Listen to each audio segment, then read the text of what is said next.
Olá, tudo bem com você? Meu nome é André Tarifa e nós vamos dar continuidade nesse vídeo aqui à leitura e alguma reflexão do capítulo 14 do livro Calma. O capítulo chama Rusgas Domésticas. O livro Calma, autor é o Emmanuel, psicografado por este jovem aqui, Chico Xavier. Eu já fiz um vídeo, esse aqui é a segunda parte desse capítulo, tá bom? E aí vamos encerrar o capítulo. Se você não viu o primeiro vídeo, eu sugiro que volte lá na playlist, assista o primeiro vídeo. Já estava assim riquíssimo, porque é um capítulo tão importante que eu resolvi dedicar 2 vídeos a eles. Então tem muita informação lá na primeira parte e agora nós vamos encerrar o capítulo com esse vídeo aqui. E eu começo com uma observação que Chico Xavier faz nesse livro aqui, ó, é um livro de entrevistas, uma coletânea de entrevistas dele. Alguém pergunta para ele em determinado momento: o que acha você da posição da família nos dias que correm e da contribuição que o Espiritismo pode dar para a sua consolidação em bases cristãs? A consolidação da família em bases cristãs. Que contribuição o Espiritismo pode dar? E Chico Xavier responde assim: os conceitos de família à luz da doutrina espírita, a nosso ver, caminham para mais ampla compreensão da liberdade construtiva e do respeito mútuo que devemos uns aos outros. E aí eu vou direto no parágrafo que eu vou ler agora desse capítulo 14, Rusgas Domésticas, com o qual eu começo esse vídeo. O parágrafo que Emmanuel escreve diz assim: auxilia a criança não apenas a sorrir, mas também a se educar. Auxilia a criança não apenas a sorrir, mas também a se educar. E aí ele está falando diretamente com os pais, ou com aquele responsável pela educação daquela criança. Vou começar com a primeira observação que eu faço desse parágrafo. Eu vou pegar um comentário que a Ercília, que assiste os meus vídeos aqui, muito obrigado, Ercília, muita gratidão pela sua consideração, sua paciência em me assistir.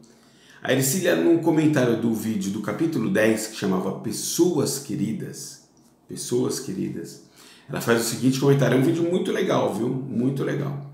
Ela faz o seguinte comentário: os filhos são almas em separado, que nos foi dada a honra por Deus de tomarmos contas delas por um tempo determinado, passar os nossos conhecimentos, limites e valores, para que eles sigam o seu próprio caminho, exercendo plenamente o seu livre-arbítrio, o livre-arbítrio deles, dos filhos, que o Pai deu a todos nós. É difícil entender para nós que somos pais, mas é a vida como ela é.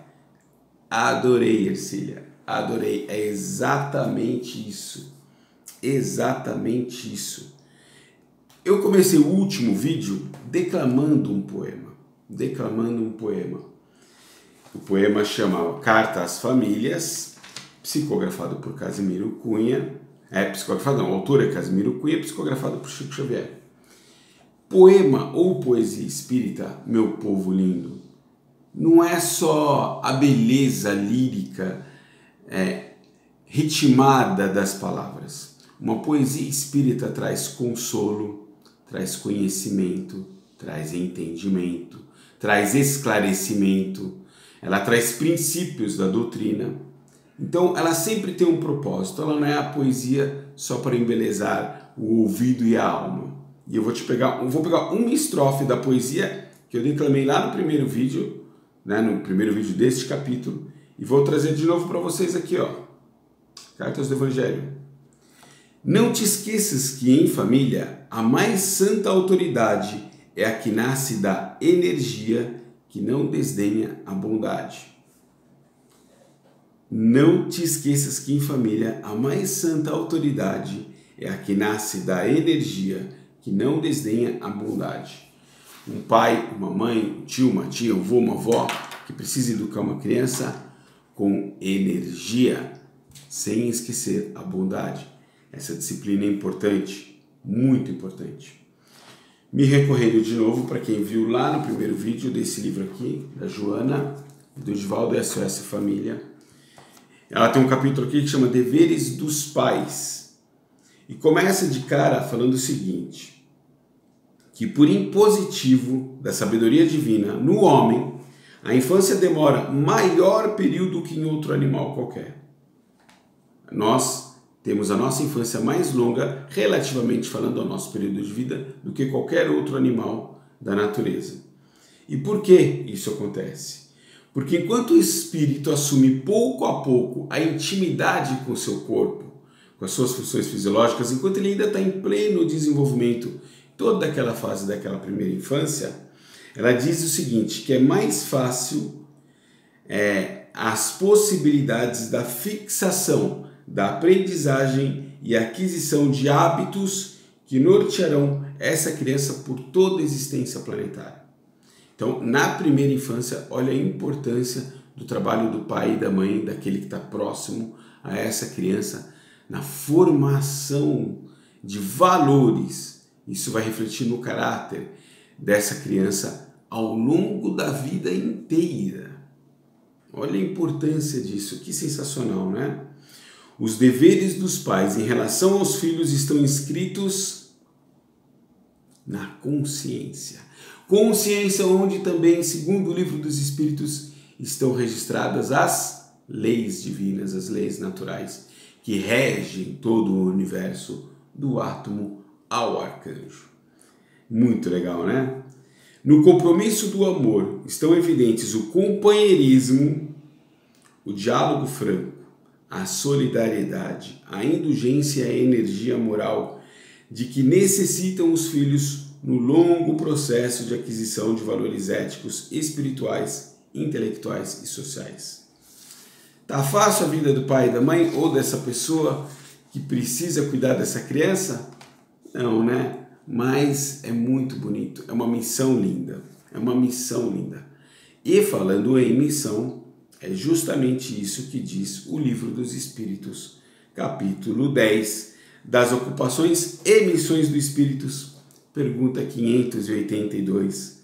Pode-se considerar como missão a paternidade?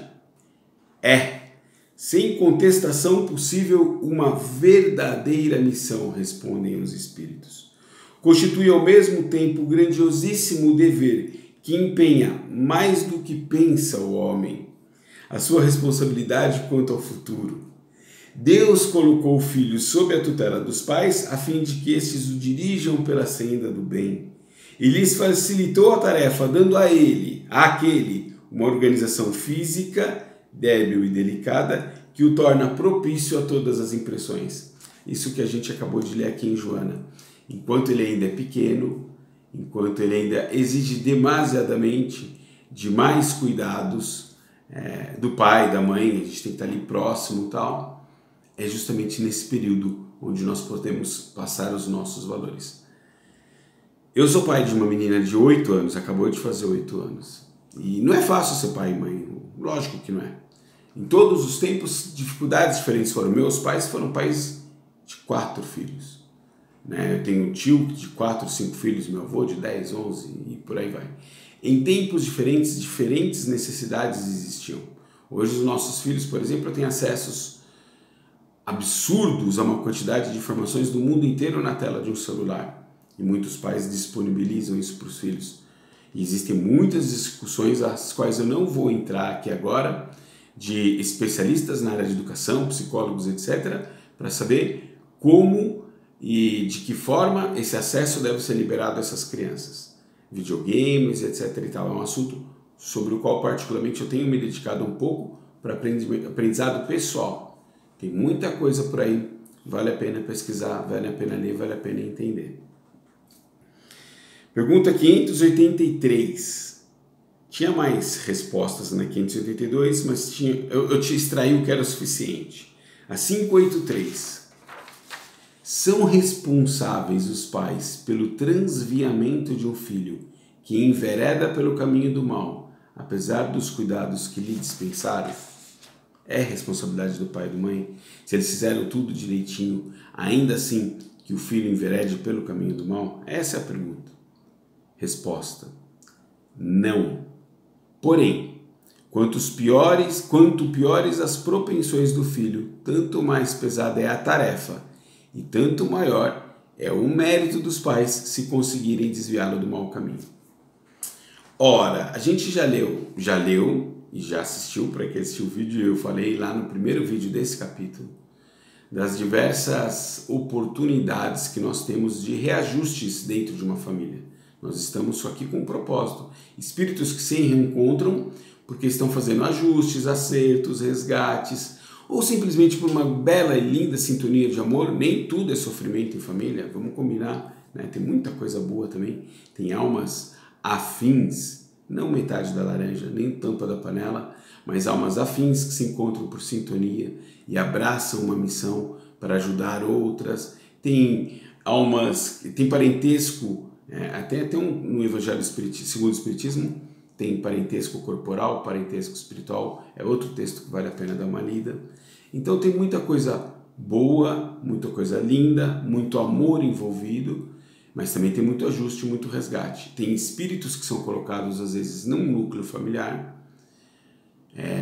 para receber essas lições, para receber esse carinho, esse amor, um bombardeamento de valores morais, éticos importantes para de repente, a hora que ele se desenvolver ali na adolescência, juventude, vida adulta, ele conseguir se desviar dessa tendência que ele tinha interna dele, de essa propensão para o mal. Olha que lindo isso. Quer dizer, o pai e a mãe fizeram tudo.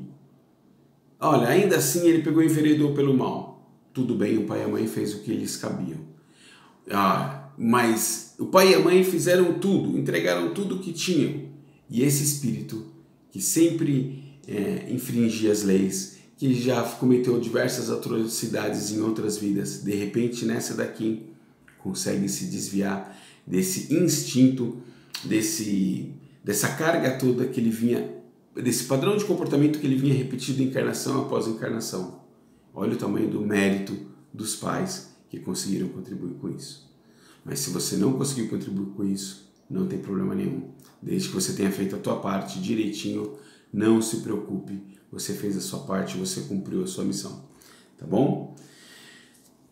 Dando continuidade, vou contar uma história breve, vou tentar fazer em um minutinho. Lá na literatura de André Luiz recebe a visita da mãe, né? É mais que uma visita, tem a primeira que é muito bacana, mas eles voltam a conversar. E André Luiz descobre que o pai ainda está em situação muito complicada na sua evolução moral, ainda está em regiões sombrias, etc. e tal. Dois espíritos se vinculam a ele. Por quê? Porque durante a última encarnação, o pai de André Luiz se envolveu com essas duas moças. Eram amantes dele e criaram laços muito fortes de ódio, de raiva, de mágoa, de rancor e etc. e tal.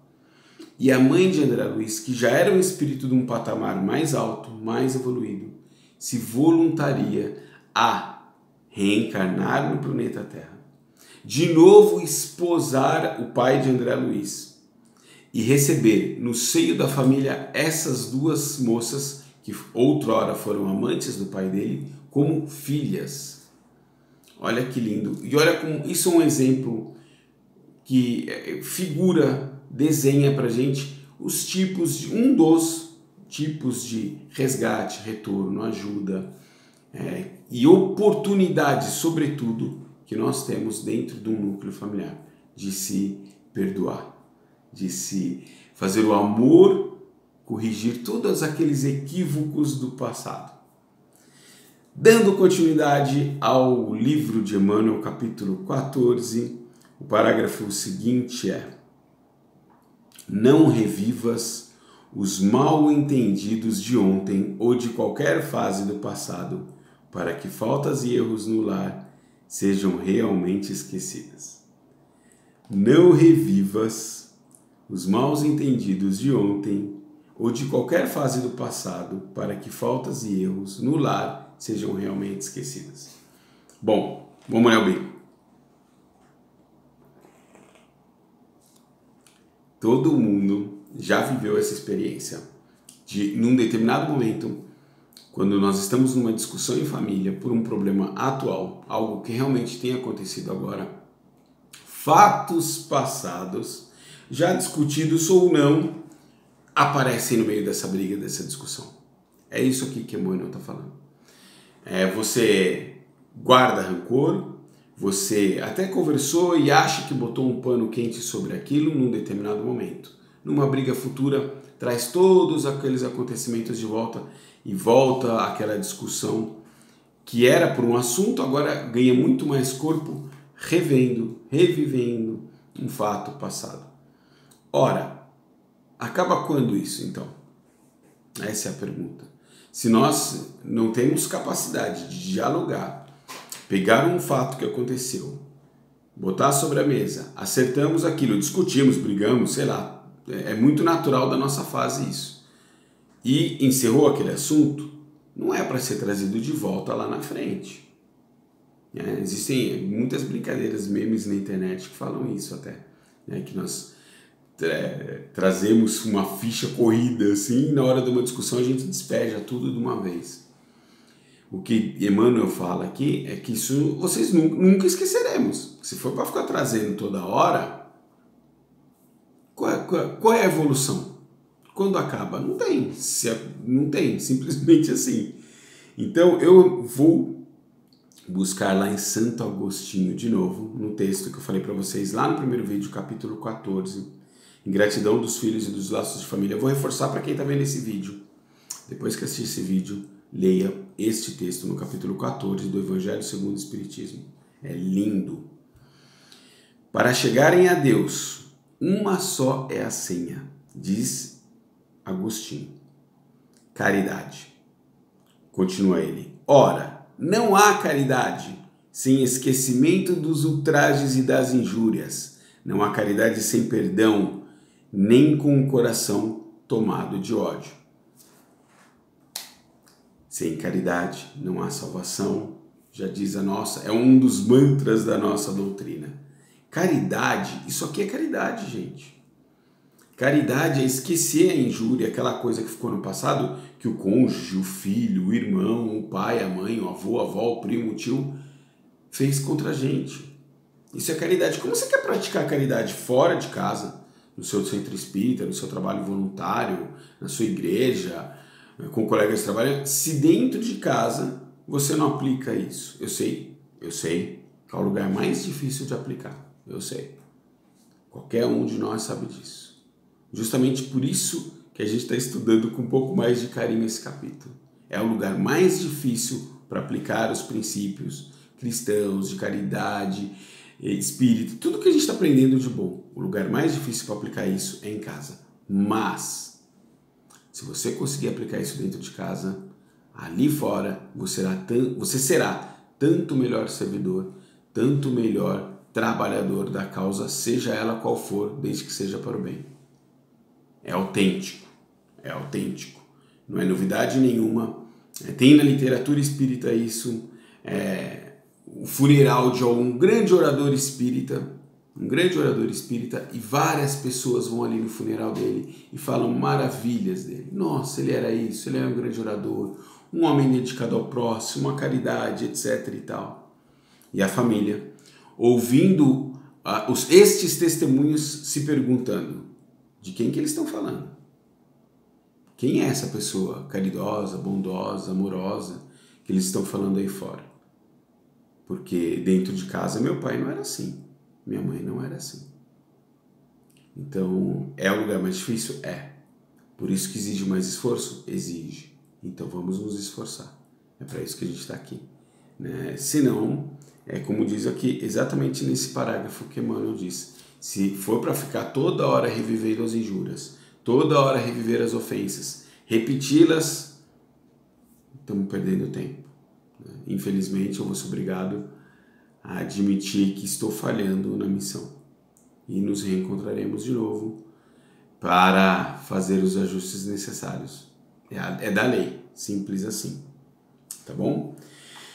Caminhando já para o final desse vídeo, não te esqueças, último parágrafo, não te esqueças, a união começa de casa, mas a calma geral começa em ti mesmo. Esse é o capítulo 14 do livro, esse é o final, tá?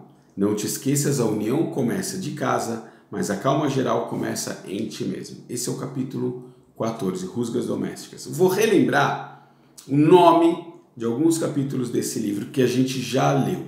Já tem os vídeos deles aí na playlist do meu canal. Serenidade e paciência, segurança íntima, paz em nós, podando irritações. Reforma íntima é reforma íntima, é minha, é dentro de mim. Eu não estou nessa família para reformar o outro. Eu estou aqui para reformar a mim mesmo. Essa oportunidade, essa vida, essa encarnação, para minha transformação pessoal. Então é o seguinte, tem união em casa ou não tem união, eu tenho que ser, dentro do máximo que eu puder, ainda mais angariando esse cabedal enorme de conhecimentos que nós temos angariado dentro da doutrina, eu tenho que ser o ponto pacífico dentro do meu lar. Contribuir, pelo menos, o máximo que eu posso para isso. Porque pode estar pegando lá fora, pode estar pegando entre eles. Eu, nessa hora, nessa altura, com o conhecimento que eu tenho que começar a contribuir mais para essa pacificação. E a calma começa dentro de mim mesmo. Eu não posso cobrar do meu parceiro, da minha parceira, do meu pai, da minha mãe, do meu irmão, a calma que eu tenho que ter. E nem devo atribuir a eles o fato de tirarem a minha calma. Se tiraram a minha calma, foi porque eu permiti que tirassem a minha calma. A culpa não é deles, a culpa é minha. É isso basicamente que diz esse último capítulo. Caminhando da mesma liçãozinha de Santo Agostinho, lá no capítulo 14, vem a boa notícia no final do texto. Vem a boa notícia. Aliás, ele tem um outro pedaço que ele fala que é tão lindo, quando existem momentos de ingratidão entre pais e filhos. Eu me lembrei agora, não está aqui no meu roteirinho. Ele fala o seguinte, nessa hora, abraça o teu filho, a tua filha e pensa, um de nós errou. E peça perdão. Você não sabe se foi você que errou. Porque nesses engedrados mecanismos de ajustes e resgates de encarnações entre familiares, hoje eu pareço vítima, na outra provavelmente eu fui o algoz. Então não tem mocinho, não tem bandido, não tem vítima nessa relação. Todos nós estamos nos ajustando. Se hoje eu sofro injúrias, etc. e tal, eu provavelmente dei causa a elas em encarnação passada ou nessa. A gente acabou de ler aqui também a importância do meu trabalho na primeira infância como pai, por exemplo. Na primeira infância do meu filho. Se eu falhei ali na implementação desses valores éticos e morais, isso vai ter reflexo na vida futura, né? No futuro dessa encarnação mesmo do meu filho e da minha filha. Então, na hora que a minha filha ou o meu filho forem ingrato, intolerante com o pai e com a mãe, abrace ele e pense, um de nós dois errou e peça perdão. É lindo, né? Que bom que eu lembrei de trazer isso.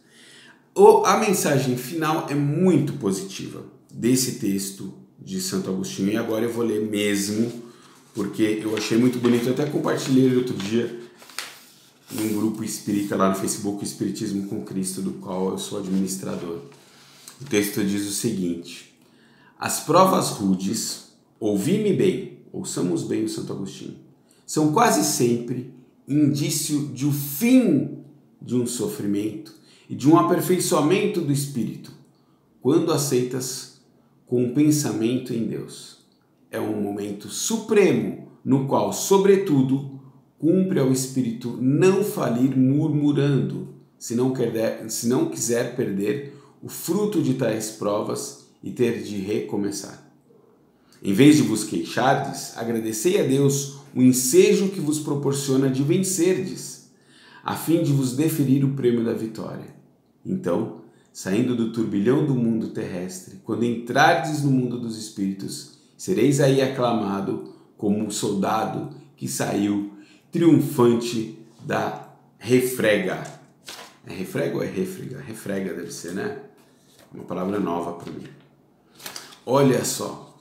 Então se o bicho está pegando as provas rudes, olha só o que ele fala. As provas rudes, ouvi-me bem, são sempre um indício do fim de um sofrimento, se a gente aceitar ele da maneira adequada.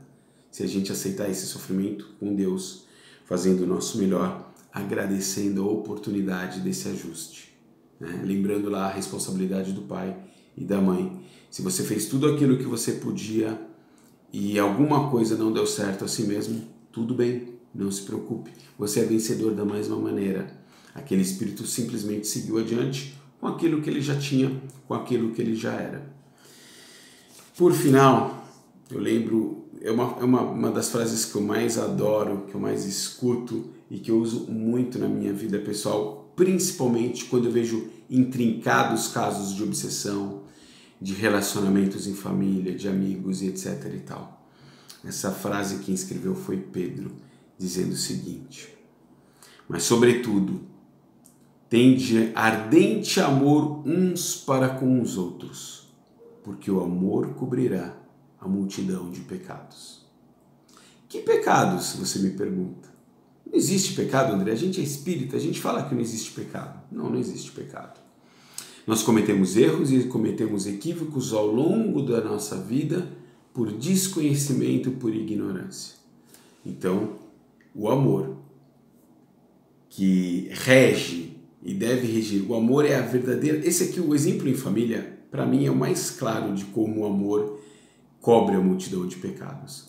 Porque através dos laços do amor que vão se desenvolvendo nessas relações familiares, encarnação após encarnação, é que nós resgatamos, reajustamos todos aqueles erros do passado que cometemos, injúrias, crimes, equívocos, erros graves, maiores, menores, contra aqueles que hoje nós amamos.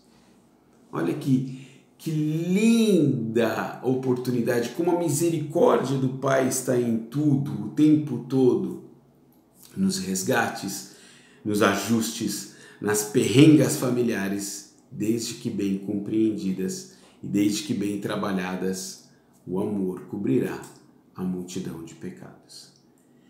Esse é o fim do segundo vídeo do capítulo 14 do livro Calma, Rusgas Domésticas. Eu espero que vocês tenham gostado. Se conseguir extrair alguma coisinha disso para a vida de vocês, ótimo. Para mim ajudou bastante. Para mim já ajudou, então já valeu. Já valeu. Se não ajudar para mais ninguém, não tem problema. Para mim já ajudou, já valeu. E, poxa, como eu estou feliz de fazer isso. Beijo no coração de vocês. Até o próximo capítulo. Vou dar um nome aqui, ó. Próximo capítulo, Sofrendo Reprovações. Vou me dedicar à leitura e um pouquinho de estudo nele e volto logo com outro vídeo. Beijo no coração de todos.